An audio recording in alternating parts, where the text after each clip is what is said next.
When I tell people that we are eclectic homeschoolers, that usually evokes a lot of questions. People genuinely are curious, not critical. They want to know what that is and how we make it work for us. And so in this video, I'm going to share with you what our eclectic homeschooling program looks like, and also give you an overarching idea of what eclectic homeschooling is. So the term eclectic means kind of like a collection or a combination of different types of whatever it is in the collection. And in this case, it's our homeschooling collection of homeschooling styles. We are very eclectic in that we treat homeschool as a smorgasbord approach, where I looked at the different types of homeschooling and selected different aspects of those homeschooling approaches, and I combined it for a very unique, custom approach to homeschooling for the benefit of my child.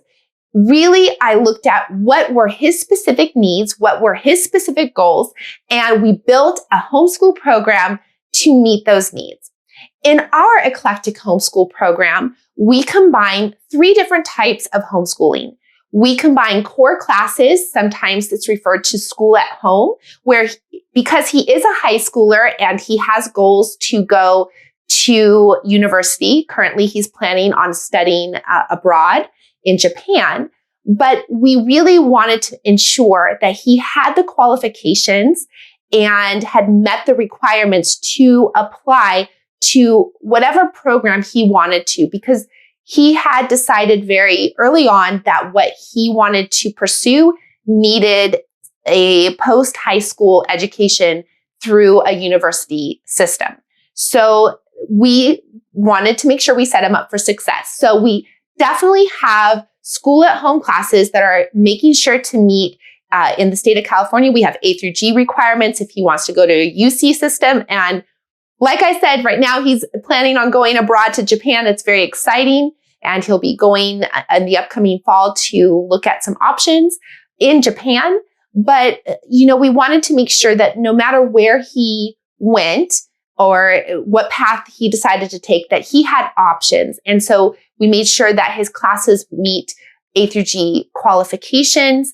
And so he does those school at home classes, but we also incorporate classical elements. Classical elements are those world languages.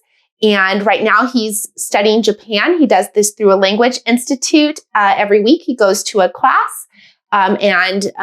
So that's something that he does to fulfill a personal interest of his. We've also incorporated Spanish. I'm fluent in Spanish. My husband is fluent in Norwegian. So we've incorporated some world languages and some different languages in our homeschool program. And of course, we also have included from that classical element some faith-based, because that is very core to our family.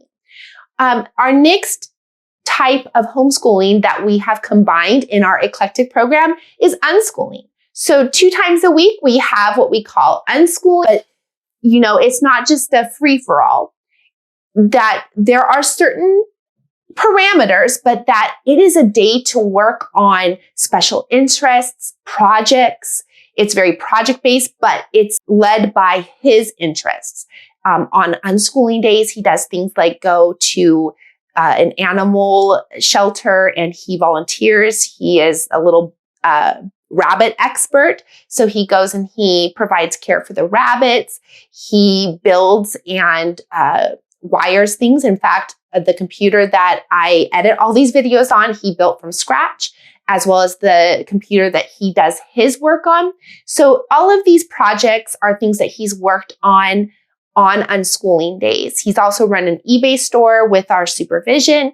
These are things that he has chosen for himself.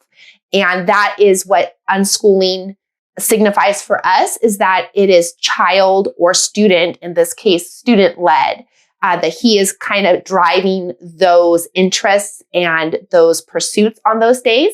But we do have a couple of qualifications. He can't just be doing computer games all day, things like that. That's what works for our family. There's some families that unschooling and they do game schooling, For us, it didn't work because of different dynamics and in his best interest, specifically for him.